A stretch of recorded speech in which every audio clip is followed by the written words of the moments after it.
activity for FTC. Are we going to wait for a few more people? Let's wait a minute or two. Yeah, not quite 6:30 anyway. Mm-hmm. All right, welcome, welcome.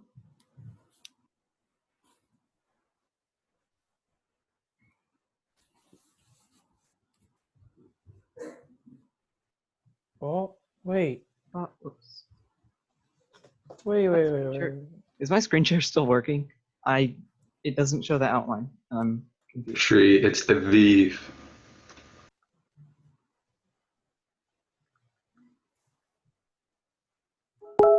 Yes, here too. Something like that. Huh. Can everyone see my screen share? Is it?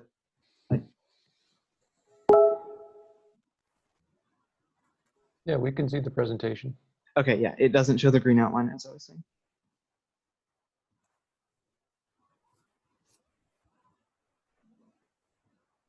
I guess we'll start in a minute.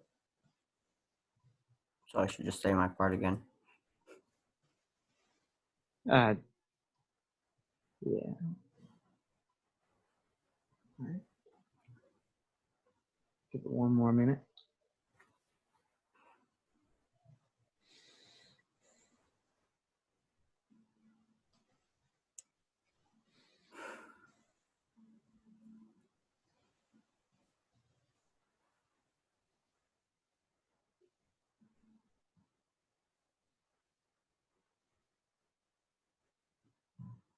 I guess we'll get started. Okay. I'll start. Welcome to our Sugo workshop class, where you'll be learning about how Sugo workshops are great for fundraising and outreach for FTC. Our instructors today will be me, Pranav. I've been in FTC for 2 years. My name's Lincoln. I've been in FTC for 4 years. I also like to drive RC cars, remote control cars. My name is Shri, and this is my second year on the team. And I would also like to give credit to our other team member, Eric, for helping out on this presentation. All right. So before we start here, I would like to introduce us and make sure you guys know a little bit about us before we get started. We're Team 7393 Electron Volts, and we're also a 4-H club known as Gearbox 4-H. We're a team from Ashton, Maryland, and this is our 9th year in the First Tech Challenge program. Some notable accomplishments is that we went to the World Festival during the 2015 and 2016 season, as well as being part of the first winning alliance in the Maryland Tech Invitational. Before we go on, do we have a Slido link for any questions? So there's going to be a link sent out in the chat so that everyone can type in their questions on that platform, and then we'll go back at the end and look at all those questions. There we go. Awesome. So today you're going to be learning about what are Sugo workshops, why you should do Sugo workshops, and how to run them. And we're going to give credits to StackoCats and Phil Malone from Green GeForce for coming up with this idea. Awesome. So first, a little bit about what Sugo workshops are. It's important to understand what you're learning about before you learn about how to run them or why to do them. So it's an outreach activity. If you are familiar with FLL, it's pretty much an FLL season in 4 hours. So you have kids come into this workshop and they pair up. They use EV3 kits. They build a robot. It competes on this playing field here. And with a competitive style, there's one team that wins at the end. Their robot was the best. It pushed all the other robots off of the field. And at the end, you put all the robots in the field at the same time instead of just in pairs. And they all try to push each other off.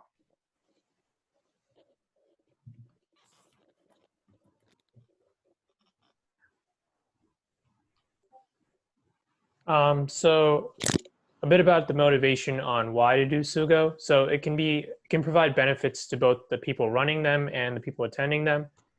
Starting off with the benefits to the team members and the person hosting it is that It's a great outreach and fundraising activity, but it can also help your team develop skills such as presentation skills and mentoring skills. And finally, it's a fun activity for anyone that's involved in it. So why is it fun for the people involved? Well, it's a hands-on experience where you get to build a robot. That on its own is fun for a lot of people. And if they don't know if it's fun, they can find out if it's fun or not. It's also a great learning experience for the people involved in it. And it's just fun. So here's a quick video on it's one of the matches from around 4 years ago. Hold up. There you go. 3, 2, 1, Sugo!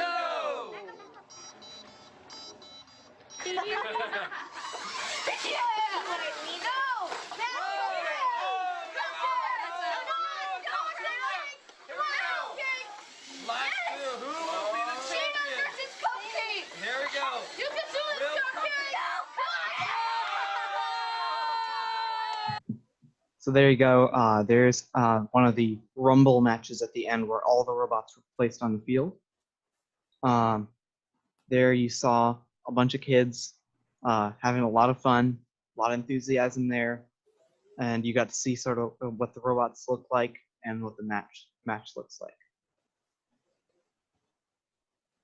Here's a snapshot of a Sugo tournament from Green Machine, where you can first see where you'll start off with introductions of staff and how FIRST robotics are and what you're going to be doing at this Sugo workshop. Then you can start going over like what parts you should use or like what parts you're going to begin with, and then you might have a snack break in the building time, and then you might end up with a tournament and a rumble, then clean up. So next on to event preparation. There's a lot of stuff that goes into preparing for these events. We want to make sure that you guys understand what goes into this. So starting off with kits and parts, obviously there's an EV3 kit involved, a Lego kit. You could use NXT. So these are available on eBay or the Lego website. eBay's a little cheaper, Lego website, more official. You've got a higher chance of getting a better battery. Then you can also borrow these kits from local FLL teams, team members in your team. And for Marylanders, STEM Action, you can actually rent the Sugo kits with the custom parts that come with them. So there are custom parts that you need to run a Sugo workshop aside from the EV3 kits. They're available on the Sugo website. So you need a distance sensor, custom distance sensor, and another line sensor for each Sugo kit. Again, available on the website. You also need, depicted here and right here, a field and a sizing box.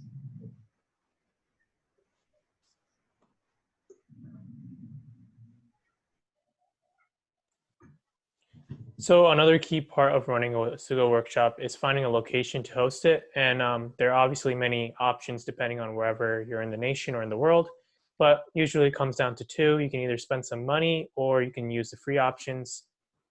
Usually you can just go over to your local school and rent out space when there's no school, and it would cost you some money, but there are some free options, especially if you're in the DMV area. Local libraries will make it free for you, but it requires you to provide it for free and not fundraise. But you can usually hold it in your meeting place, wherever you meet if you have space. But best thing that we believe is to partner up with a local organization, because you get you get a group to show the Sugo workshop to, and you get the participants, but they usually pay for it as well. So you're kind of getting two birds knocked out with one stone. So that's something to consider, but there's usually a lot of options depending on wherever you are.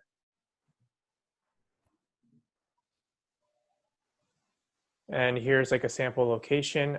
This is at the 4-H Center in Maryland. And since we're a 4-H club, we're able to use that location and still charge for the workshop and be able to fundraise. And this is usually a layout of a Sugo workshop. you can see this is how the tables will be set up, and like the Sugo field will be. It's just a rough outline of where you want to set up things, but it's up to you ultimately of where you want to keep stuff and control the workshop itself. When organizing kits, you should make sure each kit has the same amount of parts and make sure that this is a good activity for parents and coaches, while your teammates might look into the software so you know beforehand what to do with the software if any kids need help. And then you should also know how to test the robots beforehand so you don't have any difficulties running the tournament. So another key aspect of running a Sugo workshop is finding team roles for each person to do so the workshop runs smoothly.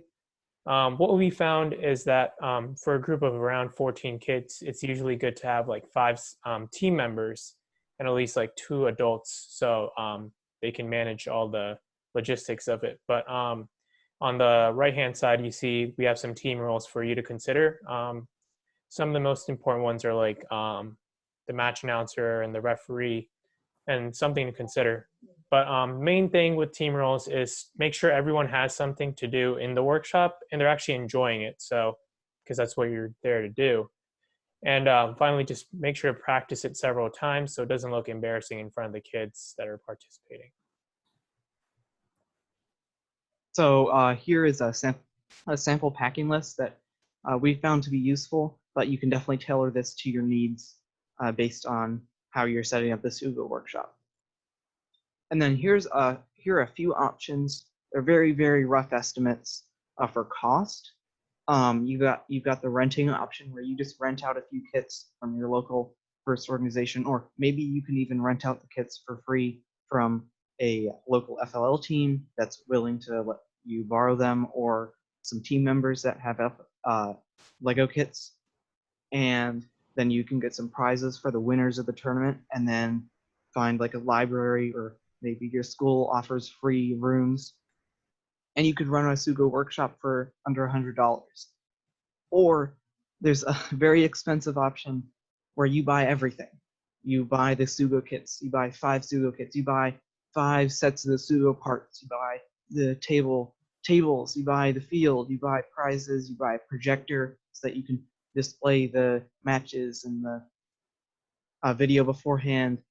You find a venue that, okay, you have to, it charges a little for you to run a Sugo workshop there. You could be spending $3,000, $4,000 on a Sugo workshop. So you want to find where you want to find where you fit on the spectrum as a team. You want to find where your budget fits on this.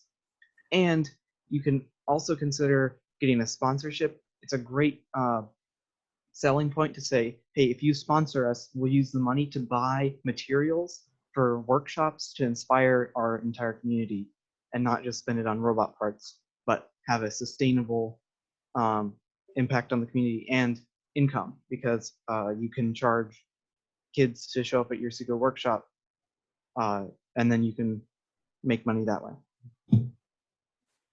Now to running the workshop.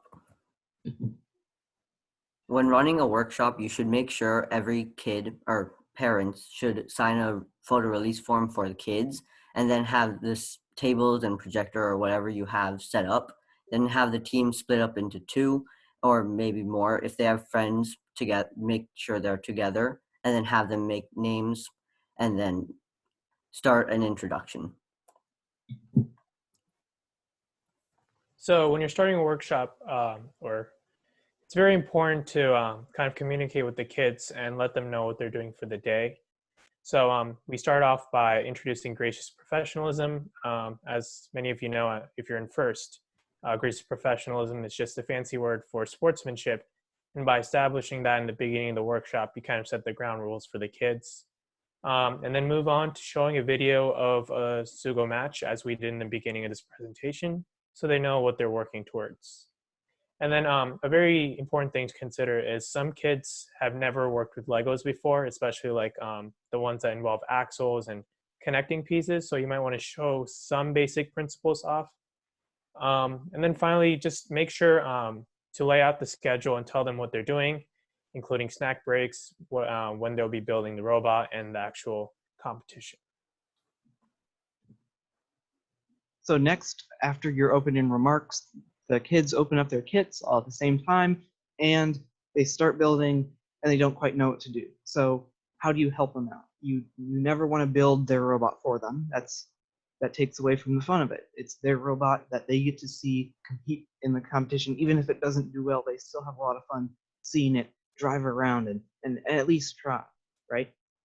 You want it to be their work. So you don't build something that goes on their robot. Maybe you build something to show a build principle, like the pegs go into the holes or the axles turn on the motors. And then you take it apart, hand it to them and say, okay, take that idea, make it your own, right? Make sure they're following basic build principles, like having two wheels, like this example bot shown here. That's it shows the very basics of what a Sugo bot should be like, right? Two powered wheels, like tell them about that, but don't build every single detail for them.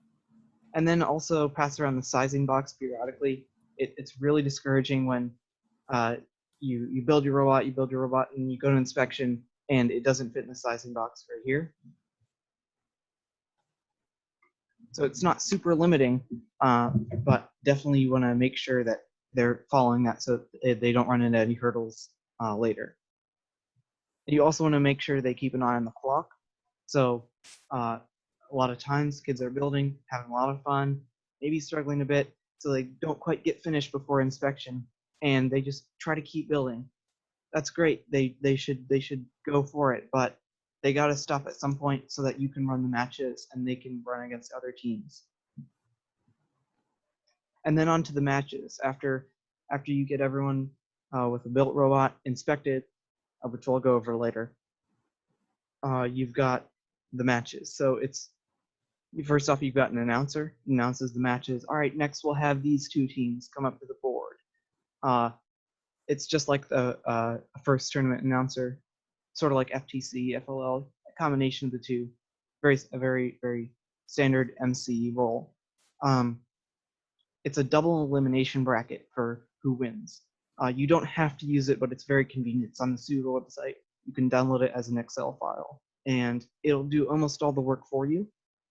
You put in the team names, you put in the scores. It's basically a best 2 out of 3 for each round, team 1 versus team whatever. So it'll automatically put which team goes in which round based on who wins. It's great. Again, on the Sugo website. And then after the winner has been finalized, then you have the rumble, which we showed at the beginning. We were describing. You put all the robots on the field, hit go, they all try to push each other off. A lot of fun. So when cleaning up, you should make sure you have all the teams with the robots and take a picture of them. Then make sure all the parts go to the bins and clean up the vent area that you might have got for free or you paid rented out for. And then give a team a small prizes and a participation prize for whoever participated in the event. And encourage them to create FLL teams or join an FLL team near them so they can go more into robotics. So this whole presentation is pretty much like tips and tricks for running a workshop and the different aspects of it. But here's some just extra like lessons that we learned while holding some of these Sugo workshops. So starting off, Sugo workshops, since they're like held on a day that's usually not when school is held, is it's kind of like a daycare service if you think of it. Parents can drop off their kids and then pick them up later after they're done. So you might want to be ready for earlier arrivals. Also make sure to practice. That's a recurring theme that we want to emphasize so it doesn't mess up. Also, as mentioned before, make sure to connect people to FLL because that's kind of like the whole point of outreach and get them involved in the first program. Something that we found was very successful or kind of handy is using a website that handles your finances, such as Eventbrite, so you don't have to worry about collecting money and sending individual emails. Finally, Make sure to be encouraging to the kids and try to help them in any way possible. But always remember it's their product, so kind of be hands off, but try to inspire them. So there are a lot of resources that go into this. Of course, you're here, you're watching this presentation. This is one of them, but there's also the Sugo website. I've referenced that a lot. It's a very helpful tool. There are downloads, there's a shop, tons of stuff on there. You can contact us for more information. If your question doesn't get answered or we don't quite answer it, then we can talk to you a little bit more, tell you more about it. There are other teams, as we said before, Green Machine, now Stack of Cats. They made a presentation on this. We've been very inspired by them to do Sugo workshops. They've made a presentation on this before, so you can check that out for even more information. And for Marylanders out there, the STEM Action Center, you might, we haven't quite found it based on sort of the times. I haven't found if you can rent out the Sugo kits or not, but we're pretty sure you still can, maybe not now. But yeah, check out that website. They also host Sugo Sundays. The STEM Action Center hosts Sugo Sundays. So they have the materials and they definitely have information.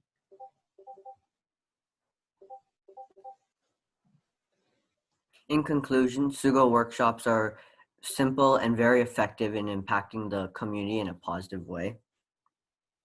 Make sure to customize Sugo workshops and try to make your own because you're the one holding it and you should have fun doing it. Yeah, and make sure to have fun. So that is the entire slideshow that we have here.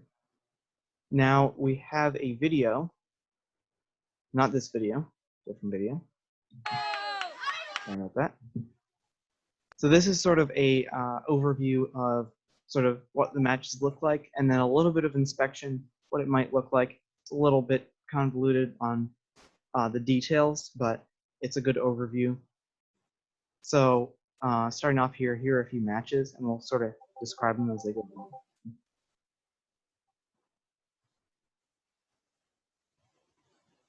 So here's a perfect chance to explain the field.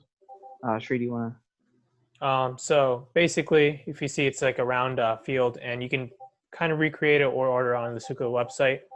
But the main premise of it is if you can notice, there are black lines, and the line sensors on the robot that you'll add will be kind of dictating where they go, and the program that is in it will work only with these black lines.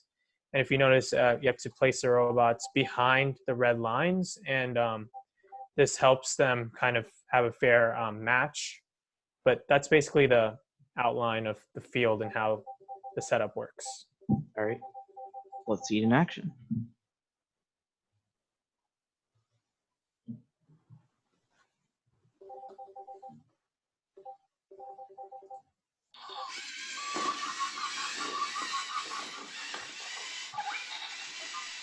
All right, and here are a few more rounds.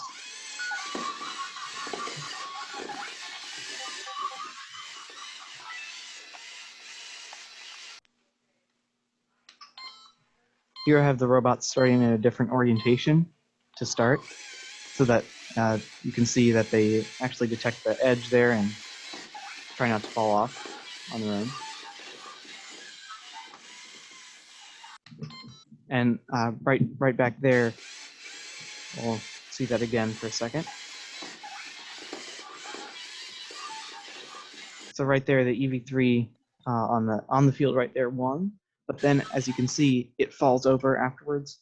That's no penalty, but there are other penalties that can be incurred, like showing up to a match late. But that's one of the things where it's like, okay, you won the match, you're good.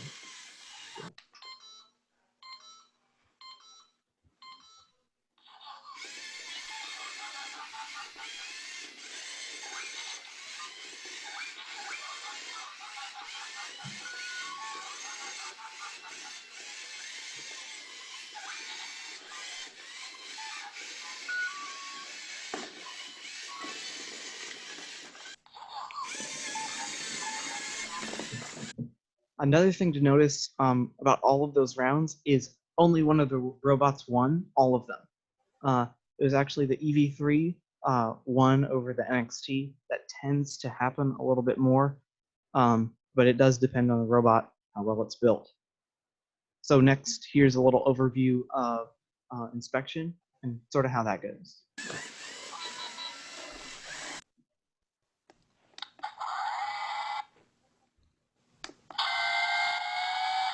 Forward, object, left, object. Forward, object, forward, object, right, object.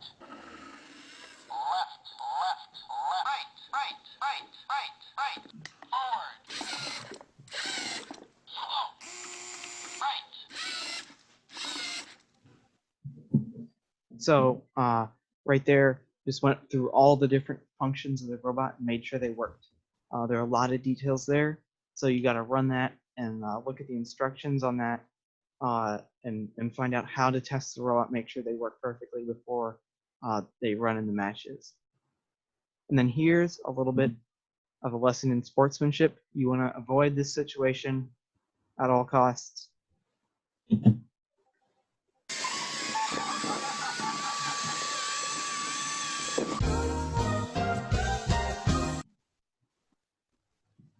You don't want that to happen to your robots. All right. So next up, I actually have a few Sugo robots here with me. And I'm going to quickly go through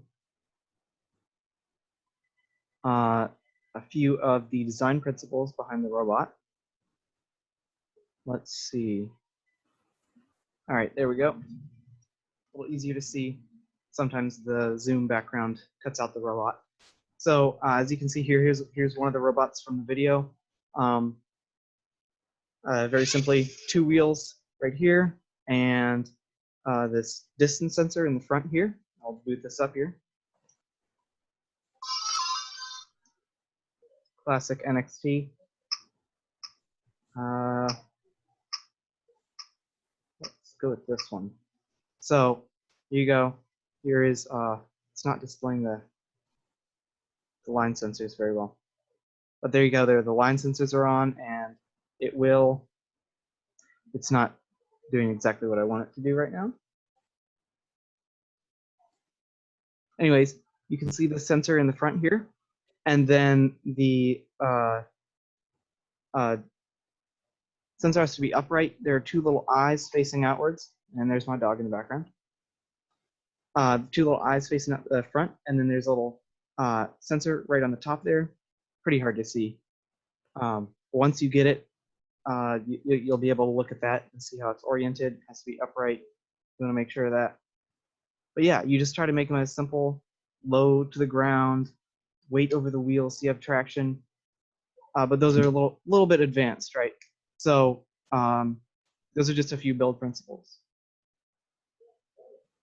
So that concludes our presentation. We'll now open it up to the question and answering session.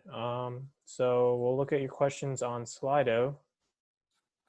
So the first question is, how much do you guys typically charge, so we get an idea of what is a reasonable / fair rate?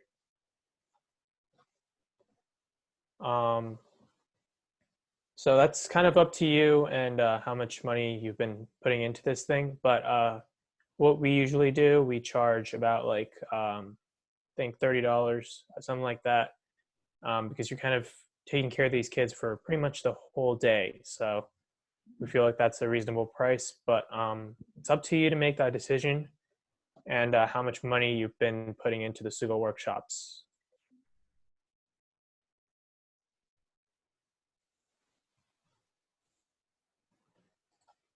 Second question, how old are the kids usually and how are you advertising the workshops? Do you guys want to answer that? Yeah, so usually the kids are around 7 and up. It really, what's an upper range? Upper range would be 12, 13. They're usually kids in elementary school, maybe 6th graders. So Yeah. it's usually on the younger side of things. Yeah, usually on the younger side, over 7. You do want to specify that when you're setting up your signups? And then how are you advertising workshops? We send it out to community sort of email lists. That's a super huge way of advertising. And then and how long do we advertise? Usually, what, 2 or 3 weeks Yeah. before? Yeah, 2 or 3 weeks before, and they fill up pretty fast. We have had to say that people can't join because there are so many people signing up. We have a limit on how many kits we have, so same, just times 2. That's the limit number of kids. So email lists and for 3 weeks, 2 or 3 weeks before. So the next question is, can you share the presentation? Yes, we'll put the links down below. And there's also the Green Machine or Stack of Cats presentation. So you can take a look at that as well. We already answered the age group one. Yeah, What is and the normal turnout for these workshops? again, so we have 7 Sugo kits, so we can host 14 kids. We have had 14 out of 14 for all the Sugo workshops that we've done. Where do you get the email list? So I guess the whole point of the email list is trying to find an audience. You're trying to find, like, I don't know, parents that are kind of, or like looking for something for their kids to do when school's off. So you can obviously find the email list. You can ask friends that are in like communities, but you can also like advertise online. Facebook is probably a good website to do that on. Something where parents would usually be. That's probably the whole point of advertising. One email list that we can reach out to, just in sort of a neighborhood community email list. When you move in, usually for some neighborhoods, there's sort of like an email list set up where you can email the entire neighborhood. Normally, it's used for stuff like, hey, there's a yard sale, but then you could also say, hey, there's a Sugo website. And how often? Oh yeah, you can do that. So, actually, sure, you go ahead with that one. How often do you do a Sugo activity? So really comes down to how much your team is dedicated into doing activity throughout your season. If you want to build your robot, obviously you might not have time to do this, but we think a good estimate is probably a workshop per month, because it might take some time to plan, but maybe 2 per month, but it's up to you. And then how much are you earning? Pranav, do you want to answer that one? Usually we earn, if each kid is usually like maybe $10 each, then you can have like $140 because for each kid you would have the parents pay. Right, and then But it's really up to how much you want each kid to act, or how much money you want to make as a benefit, and then think about how the parents would maybe want to pay. So don't make it overpriced, like maybe $25, but we've don't actually make it too charged low. around $35 a kid, and we've gotten around $400. And if you have a sponsor organization, you can actually have that same amount given to you, but then you host the kids at that organization. They get some coverage, and they sponsor the kids, and they get in for free. So around $400.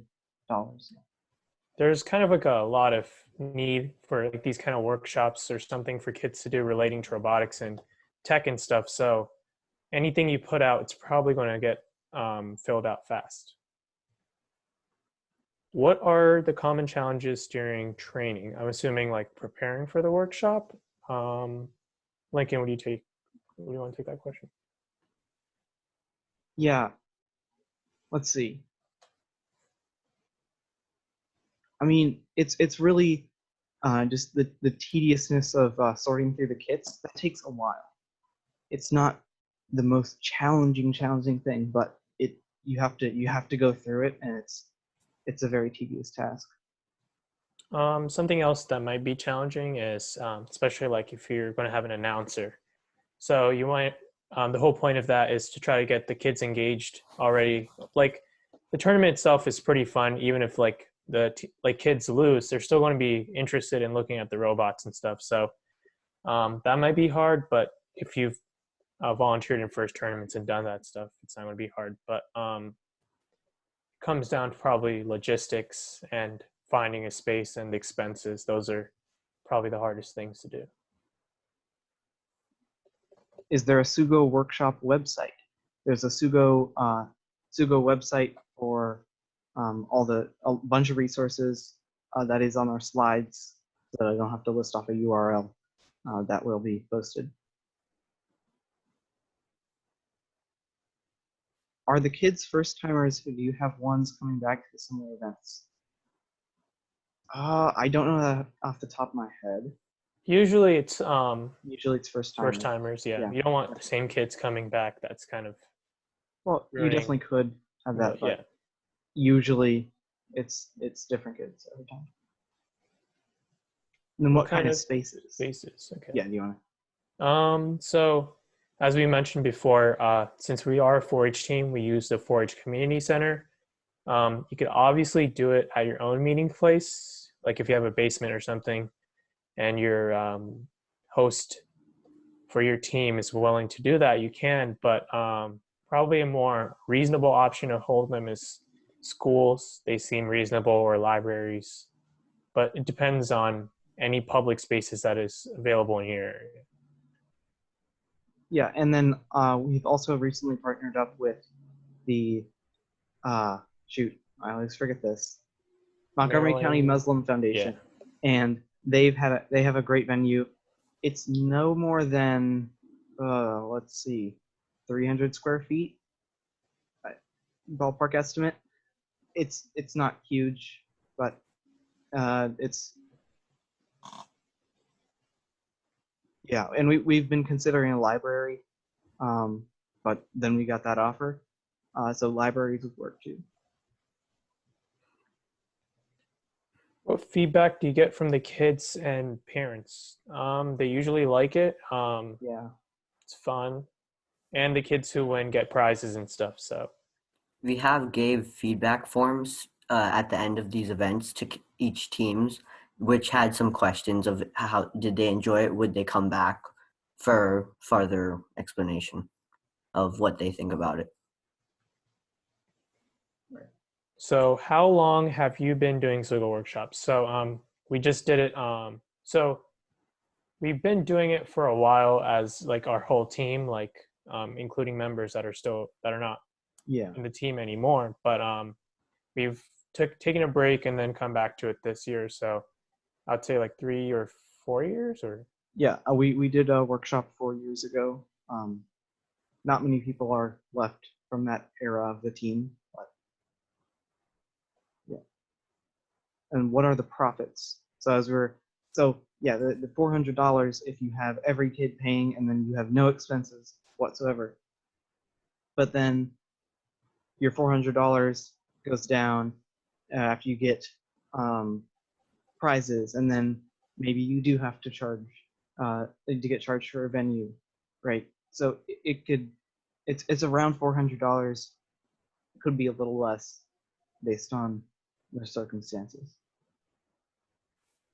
how are And then- people paying? If it is cash, have you had problems where people don't show up? So Lincoln, would you like to answer that? Yeah, so as Sri said earlier, we use Eventbrite. So that's an online tool where people can sign up for the event and then they pay there. Eventbrite does actually take a small percentage of the transaction away from us. So we do not use cash, and we have not, I don't think we've had problems where people don't show up. The people who sign up, they want to be there from our experience. Finally, how are you advertising the workshops to the outreach judges? So I guess, yeah, that's like the most important thing if you want to grow your outreach program. But the main thing that you would want to kind of sell is include in your business plan. So your business plan usually contains like your finances and how you'll sustain your team. And a Sugo workshop is like the perfect thing for sustaining team because you're getting outreach, but you're also earning money to sustain your team through if you're going to buy robot kits, team shirts, whatever. But that's very important. But mostly the Sugo workshops, I wouldn't say it's like your top tier outreach activities. It isn't like what reaching to your local government or talking to them about first and stuff, but it is something more than just going to a science fair. So I would say if you're going to sell it, the best time to sell it would be like in a qualifier tournament or something like that. But it really comes down to just explaining and having fun. The more you do it, the better. But it really comes down to including and explaining what you think is important about it. Yeah, the community impact, saying how it inspires people to join robotics teams. Definitely a lot of people ask about, how can I join this? How can I do more? Ooh, what's your favorite part about the workshops? Let's all answer that one. All right, on three. One, two, okay. So the matches, the matches, obviously, I don't know. That's hands Yeah, down. I agree. Yeah. I like interacting with the kids because they have different tastes on how they want to make their robot, and sometimes it can be really interesting seeing how they make their robot. What are your profits? Okay, it seems like you guys We've just gone over that one. yeah. Around $400 usually for us, for how many kids we have. All right. Are there any more questions? Seems like that's it. All right. So there is a feedback form available in the chat. There's a link to that. If you want to go ahead and fill that out, tell us how you did. Thank you very much for dropping by. Thank you First Online for helping us get this information to you. Something to point out, a challenge about running the workshop is the kids might not finish building their robot, so kind of have to urge them to finish it. So kind of left you guys out of that one, but if you're still here, whoever asked that question, that's probably a big challenge as well.